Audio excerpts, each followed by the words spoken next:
Hello friends, today we are live now and we will learn about class 10th Geography chapter number 4 कृषि का प्रश्न उत्तर करेंगे जो कि एग्जाम के लिए इम्पोर्टेंट है। आप इसे नोट डाउन कर लेना और आप हमारे चैनल पर नए हो तो सब्सक्राइब कर लेना और वीडियो को लाइक कर लेना और आप हमारे व्हाट्सएप ग्रुप पर भी ज्वाइन हो सकते हो जिसका लिंक डिस्क्रिप्शन में है। चलिए स्टार्ट करते हैं अपने प्रश्न उत्तर। हमारा पहला प्रश्न है बहुविकल्पीय प्रश्न, मतलब कि एमसीक्यू क्वेश्चन के बारे में बात करेंगे। हमारा एमसीक्यू क्वेश्चन का पहला पार्ट है, निम्नलिखित में से कौन सा उस कृषि प्रणाली को दर्शाता है जिसमें एक ही फसल लंबे चौड़े क्षेत्र में उगाई जाती है। मतलब कि नीचे कुछ ऑप्शन दिए गए हैं जिनमें से बताना है कि ऐसा कौन सा फसल है जो लंबे चौड़े क्षेत्र में बोए जाते हैं। हमारा पहला ऑप्शन है स्थानांतरित कृषि, बी है रोपण कृषि, या सी बागवानी, या डी गहन कृषि। हमारे इन चारों ऑप्शन में से करेक्ट ऑप्शन है बी रोपण कृषि, मतलब कि ऐसे कृषि जिसे रोपा जाता है जैसे कि धान या गेहूं, जो कि एक ही फसल होता है और उसे लंबे चौड़े क्षेत्र में बोया जाता है। ये था हमारा पहला पार्ट एमसीक्यू का। और सेकंड पार्ट है हमारा, इनमें से कौन सा रबी फसल है। रबी फसल वो होता है जो अक्टूबर से नवंबर के बीच में बोए जाते हैं। इनमें से चार ऑप्शन है हमारा, चावल, मोटा अनाज, और सी चना, या डी कपास। हमारे दिए गए चार ऑप्शन में से करेक्ट ऑप्शन है बी मोटे अनाज, जो कि रबी फसल के उदाहरण है। जैसे कि गेहूं जो कि मोटे अनाज का उदाहरण है जो कि रबी फसल में आता है जिसे अक्टूबर से नवंबर के बीच में बोया जाता है। और अगला पार्ट है हमारा थर्ड, इनमें से कौन सी एक फलीदार फसल है। मतलब कि नीचे कुछ उदाहरण दिए गए हैं उनमें से बताना है कौन सा फलीदार फसल है, मतलब कि जिसमें ज्यादा फसल होता है यानी अनाज होता है। ऑप्शन नंबर ए है दालें, बी है मोटे अनाज, सी है ज्वार, या डी तिल। इन चारों ऑप्शन में से हमारा करेक्ट ऑप्शन है बी मोटे अनाज, जो कि फलीदार फसल का उदाहरण है जिसमें हमारा गेहूं भी आता है। फोर्थ है हमारा, सरकार निम्नलिखित में से कौन सी घोषणा फसलों को सहायता देने के लिए की है। मतलब कि सरकार द्वारा कोई घोषणा किया गया है जिससे फसलों को सहायता मिल सके।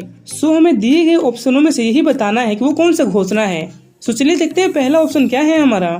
हमारा पहला ऑप्शन है अधिकतम सहायता मूल्य, बी है न्यूनतम सहायता मूल्य, या सी मध्य सहायता मूल्य, या डी प्रभावित सहायता मूल्य। हमारे दिए गए चारों ऑप्शन में से करेक्ट ऑप्शन है डी प्रभावित सहायता मूल्य, जो कि सरकार द्वारा घोषणा किया गया है जिससे फसलों की सहायता मिल सके।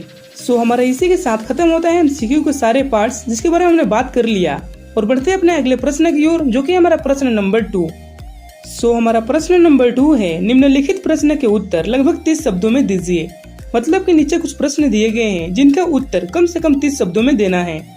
हमारा प्रश्न नंबर 2 का पहला पार्ट है, एक पेय फसल का नाम बताएं तथा उसको उगाने के लिए अनुकूल भौगोलिक परिस्थितियों का विवरण दे।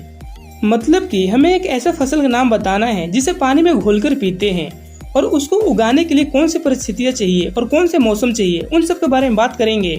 चलिए देखते हैं इस प्रश्न का उत्तर क्या है हमारा। हमारे दिए गए प्रश्न के उत्तर है, चाय एक पेय पदार्थ की फसल है। चाय की खेती के लिए अनुकूल भौगोलिक परिस्थितियां निम्नलिखित हैं। मतलब कि चाय एक पेय पदार्थ है, मतलब कि पीने का पदार्थ है यानी फसल है, और चाय की खेती के लिए अनुकूल परिस्थितियां की आवश्यकता पड़ती है। जिसमें से पहला है हमारा, चाय की खेती उष्ण और उष्णकटिबंधीय जलवायु में होती है। मतलब कि जो चाय की खेती होती है वो उष्णकटिबंधीय जलवायु में होती है, यानी कि ठंडे वाली जगह पर होती है। और चाय की खेती करने के लिए दूसरा परिस्थिति है, इसकी खेती के लिए तापमान 25 डिग्री सेल्सियस तथा वर्षा 200 सेंटीमीटर की आवश्यकता होती है। मतलब जो चाय की खेती है उसको करने के लिए जो तापमान है यानी टेम्परेचर 25 डिग्री सेल्सियस होना चाहिए और वर्षा जो है 200 सेंटीमीटर से ज्यादा होनी चाहिए, तभी चाय की खेती हो सकती है। ये था चाय की खेती करने के लिए अनुकूल परिस्थितियाँ जिसके बारे में हमने बात कर लिया। इसी के साथ बढ़ते हैं अपने अगले पार्ट की ओर जो कि है हमारा, भारत की एक खाद्य फसल का नाम बताएं और जहां यह पैदा की जाती है उन क्षेत्र का विवरण दे। मतलब कि भारत के अंदर उगाए जाने वाले एक फसल का नाम बताना है और ये कहां पर पैदा होती है उसके बारे में बताना है और उस क्षेत्र के बारे में बताना है। हमारे दिए गए प्रश्न का उत्तर है, चावल भारत का एक प्रमुख फसल है। यह एक खरीफ फसल है। इसके लिए उच्च तापमान को 25 डिग्री सेल्सियस से ऊपर तथा वर्षा 100 सेंटीमीटर से अधिक चाहिए। कम वर्षा वाले क्षेत्र में इसकी खेती सिंचाई साधनों का विकास करके की जा सकती है। इसकी खेती उत्तर पूर्वी मैदान और तटीय क्षेत्र और डेल्टा प्रदेश में की जाती है। मतलब कि चावल भारत का एक प्रमुख फसल है और यह खरीफ फसल होता है, यानी कि ये जो है मई से जून के बीच में बोया जाता है और इसके लिए जो तापमान है यानी टेम्परेचर 25 डिग्री से ऊपर चाहिए और वर्षा 100 सेंटीमीटर से अधिक चाहिए। और कम वर्षा वाले क्षेत्र में इसका खेती जो है सिंचाई साधनों का विकास करके किया जाता है। और इसकी खेती जो है उत्तर और उत्तर पूर्वी मैदान और तटीय क्षेत्र और डेल्टा प्रदेशों में की जाती है।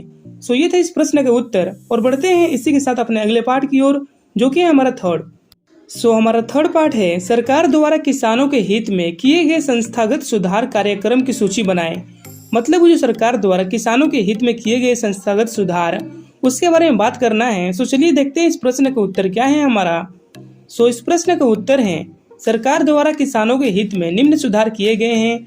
मतलब कि जो हमारे सरकार है उन्होंने किसानों के हित में बहुत सारे सुधार किए हैं और उनका जीवन जो है और बेहतर बनाया है। जैसे कि किसानों को नई नई ऋण सुविधाओं जैसे किसान क्रेडिट कार्ड आदि शुरू किए गए हैं। मतलब कि जो किसान हैं उनको खेती करने के लिए नई नई ऋण सुविधाएं दी गई हैं, जैसे कि क्रेडिट कार्ड, मतलब कि किसान क्रेडिट कार्ड शुरू किया गया है जिससे किसान बैंक से सीधा लोन ले सकता है। और दूसरा है हमारा न्यूनतम कृषि मूल्य और लाभदायक कृषि मूल्य की घोषणा की गई है। और तीसरा पॉइंट है, रेडियो टीवी पर मौसम और कृषि की जानकारी के लिए प्रोग्राम शुरू किए गए हैं। मतलब कि किसान को कृषि के बारे में ज्यादा जानकारी मिले, इसलिए रेडियो और टीवी पर ऐसा प्रोग्राम चलाया जा रहा है जिससे उन्हें मौसम और कृषि के बारे में जानकारी मिल सके। ये था कुछ इम्पोर्टेंट पॉइंट जो कि सरकार द्वारा किसानों के हित में किए गए संस्थागत सुधार थे। ये हमने बात कर ली इस प्रश्न के बारे में। और बढ़ते हैं अपने अगले प्रश्न की ओर, जो कि है हमारा प्रश्न नंबर 4। प्रश्न नंबर 4 है हमारा, दिन प्रतिदिन कृषि के अंतर्गत भूमि कम हो रही है, क्या आप इसके परिणामों की कल्पना कर सकते हैं? मतलब कि आए दिन कृषि के लिए जो खेती है वो कम हो रही है, उसका क्या कारण है, उसका परिणाम क्या होगा, उनके बारे में बात करेंगे। इस प्रश्न का उत्तर है हमारा, दिन प्रतिदिन कृषि योग्य भूमि की कमी के निम्न परिणाम हो सकते हैं। मतलब कि जो दिन प्रतिदिन कृषि योग्य भूमि है वो कम हो रही है, उसका निम्न परिणाम हो सकते हैं। पहला परेशानी तो ये हो सकता है कि बेरोजगारी में वृद्धि होगा और खाद्य उत्पादन में कमी होगा, और जो अनाज की कीमत है उसमें वृद्धि होगी और कच्चे माल की कमी। ये परिणाम हो सकते हैं अगर कृषि भूमि कम हो गया तो। ये था इस प्रश्न का उत्तर। और इसी के साथ हमारा प्रश्न नंबर 2 का पूरा पाठ खत्म होता है। इसी के साथ बढ़ते हैं अपने अगले प्रश्न की ओर, जो कि हमारा प्रश्न नंबर 3। निम्नलिखित प्रश्न के उत्तर लगभग 120 शब्दों में दीजिए। मतलब कि नीचे कुछ प्रश्न दिए गए हैं जिसका उत्तर कम से कम 120 शब्दों में देना है। हमारा पहला प्रश्न है, कृषि उत्पाद में वृद्धि सुनिश्चित करने के लिए सरकार द्वारा किए गए उपाय सुझाएं। मतलब जो किसान के उत्पाद है उसको बढ़ाने के लिए जो सरकार द्वारा उपाय लगाए गए थे उसके बारे में बताना है। इस प्रश्न का उत्तर है हमारा, कृषि उत्पाद में वृद्धि सुनिश्चित करने के लिए सरकार द्वारा निम्न उपाय किए गए हैं। जो किसान के उत्पाद है उसको वृद्धि मतलब कि बढ़ाने के लिए सरकार द्वारा अनेक उपाय अपनाए गए हैं, जिसमें से पहला है हमारा, नई नई सिंचाई परियोजनाएं शुरू की गई हैं। मतलब जो किसान है उसको खेती करने के लिए अलग अलग सिंचाई प्रणाली शुरू की गई है ताकि खेतों में आवश्यकता भर पानी पहुंचाया जा सके। और दूसरा पॉइंट है, किसान क्रेडिट कार्ड की व्यवस्था की गई है। मतलब किसानों को क्रेडिट कार्ड दिया गया है जिससे वो ऋण ले सकते हैं बैंक से सीधा तौर पर। और तीसरा पॉइंट है, भारतीय किसान अनुसंधान परिषद की स्थापना की गई है जिससे गरीब किसानों को हेल्प किया जा सके। और चौथा पॉइंट है, बागवानी तथा पशु प्रजनन को बढ़ावा दिया गया है। मतलब कि बागान लगाना और पशु प्रजनन मतलब कि पशु को पालना, इन सबको बढ़ावा दिया गया है। ये कुछ उपाय हैं जो कि सरकार द्वारा सुझाए गए थे जिससे कृषि उत्पाद में वृद्धि की जा सके। ये था इस प्रश्न का उत्तर। और बढ़ते हैं अपने अगले पार्ट की ओर, जो कि है हमारा सेकेंड। भारतीय किसान पर वैश्वीकरण के प्रभाव पर टिप्पणी लिखिए।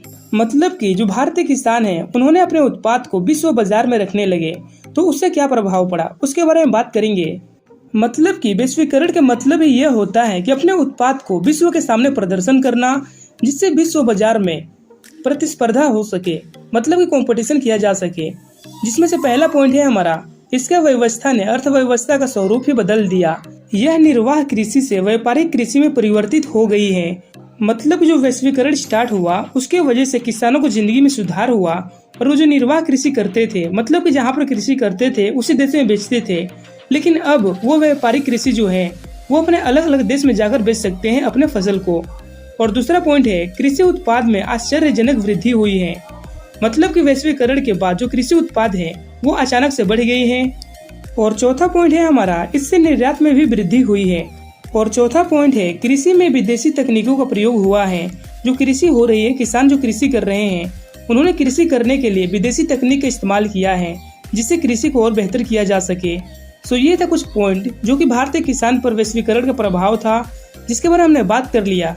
सो इसी के साथ बढ़ते हैं अपने अगले प्रश्न की ओर, जो कि हमारा प्रश्न नंबर 3। चावल की खेती के लिए उपयुक्त भौगोलिक परिस्थितियों का वर्णन करें। मतलब जो चावल की खेती होती है उसके लिए कौन कौन सी परिस्थितियां अनिवार्य है, उनके बारे में बात करेंगे। सो चलिए देखते हैं इस प्रश्न का उत्तर क्या है हमारा। चावल की खेती के उपयुक्त भौगोलिक परिस्थितियां निम्नलिखित हैं। सो पहला पॉइंट है हमारा, चावल की खेती के लिए 100 सेंटीमीटर से 150 सेंटीमीटर वर्षा की आवश्यकता होती है। यानी कि जो चावल की खेती होती है उसके लिए 100 सेंटीमीटर से लेकर 150 सेंटीमीटर तक वर्षा चाहिए। और दूसरा आवश्यकता है हमारा, इसके लिए 20 से 25 डिग्री तापमान की आवश्यकता होती है। मतलब कि चावल की खेती करने के लिए कम से कम 20 से 25 डिग्री तापमान होना चाहिए, यानी टेम्परेचर होना चाहिए। और तीसरा पॉइंट है, आर्द्रता की आवश्यकता होती है। मतलब कि जो चावल की खेती है वो ठंडी मौसम में होती है। और फोर्थ पॉइंट है हमारा और आखिरी पॉइंट है, चावल की खेती के लिए जलोढ़ चिकनी मिट्टी आदर्श मिट्टी होती है। मतलब कि चावल की खेती के लिए चिकनी मिट्टी को आदर्श माना जाता है, मतलब कि अच्छा माना जाता है। सो इसी के साथ हमारा खत्म होता है थर्ड प्रश्न के सारे पार्ट्स। और अगर आपको हमारा ये वीडियो अच्छी लगी हो, चैनल सब्सक्राइब कर लेना और वीडियो को लाइक कर लेना। And thank you so much for watching my video and bye bye.